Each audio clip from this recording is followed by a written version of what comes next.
کونډه ښځه.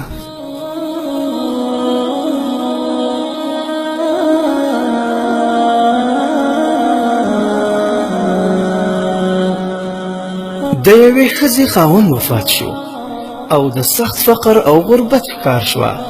د کور مالک ترې د کرایه غوښتنه وکړه او د هغې له وسه پوره نه وه، نو له کوره یې وویسته او هغه له لوڼو سره بل ښار ته ولاړه. د سختې یخنۍ موسم و. د رسېدو سره سمې لوریانې په یو خالي مسجد کې پرېښودې او هغه د بچو د رزق په تکل ووتله.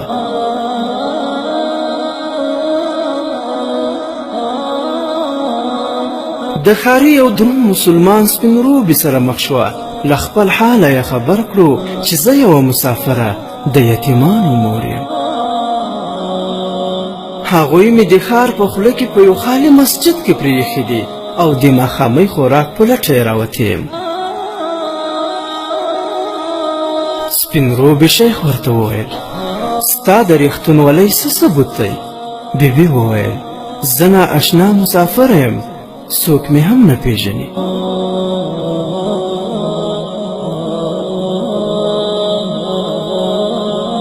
سړي ترې مخ واړوه او روان شو.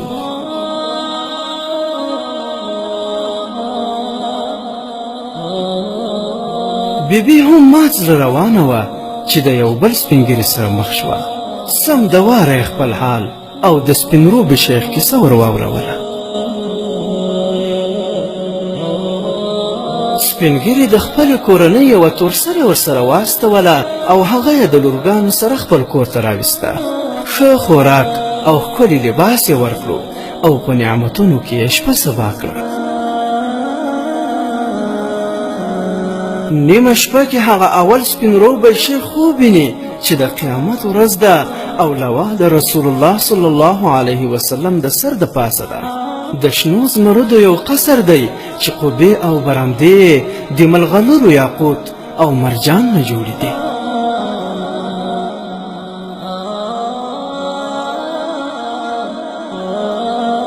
شیخ د رسول الله صلی الله علیه وسلم نه وپوښتل دا قصر د چا دی؟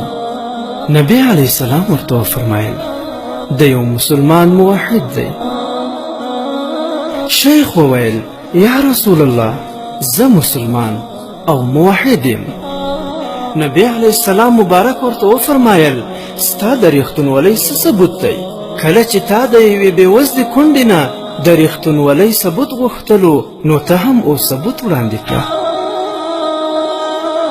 شیخ پوه شو او د کونډې په رټلو ډېر پښیمان شو. کله چې ویښ شو ښار یې لټ په لټ کړه. بالاخره یې د یو نصراني بوډا په کور کې پیدا کړه. ورغلو او ورنه یې وغوښتل کومه بیبي چې پرون د لورګانو سره ستا کور ته راغلې ده هغه ما ته وسپاره. بوډا ځواب ورکړ کله به یې هم درته ونه سپارم، زه د هغوی له ډېرو برکاتو برخمن شوی یم.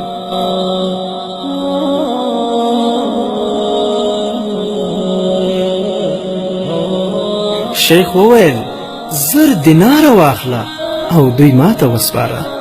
بوډا نصراني وویل هیڅکله هم نه.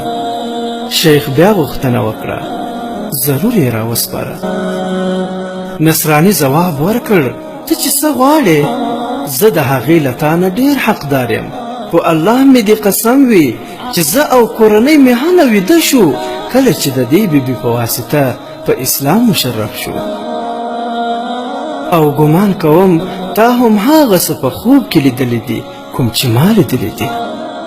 رسول الله صلی الله علیه وسلم له ما وپوښتل کونډه بیبي او لوریانې یې تا سره په کور کې دي؟ ځواب مې ورکړو هو یا رسول الله له ما سره دي. راته یې وفرمایل دا قصر ستا او ستا د کورنۍ دی.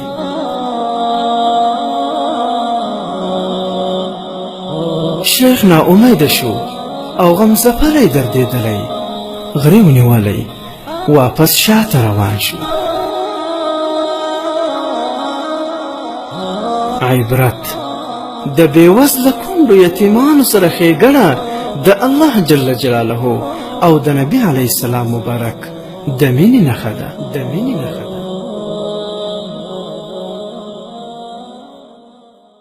زړه مې چوي چې پر دغه حال دې وینم ستا د ژوند په دې لمحو مې زړه خوږېږي ستا د غم تعبیر هېڅ نشمه کولی ستا د اوښکو په لیمو مې زړه خوږېږي ای د لارې په سر ناستې خوږې خورې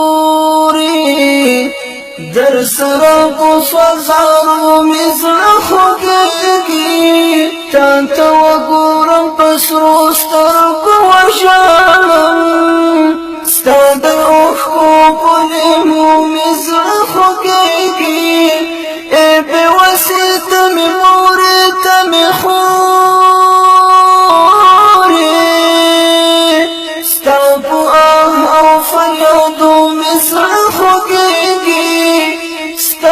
ماشوم یتیم بچی په چغو وایي د پلار جان په دې قصو مې زړه خوږېږي ستا ماشوم یتیم بچی په چغو وایي د پلار جان په دې قصو مې زړه خوږېږي ته یې حورا په جنت افغانستان کې درنه پاته ارمنو مې زړه خوږېږي د یو چا مالک وفا حال کې رانغښتی د قلم په دې لفظو مې زړه خوږېږي ته یې حورا په جنت افغانستان کې درنه پاته ارمنو مې زړه خوږېږي د یو چا مالک وفا حال کې رانغښتی د قلم په دې لفظو مې زړه خوږېږي. محترمو اوریدونکو د اسلامي او تاریخي عبرتناک کیسو لپاره زموږ د فیسبوک پاڼه حکایات مصنوي شریف د ثواب په خاطر در سره لایک او شیر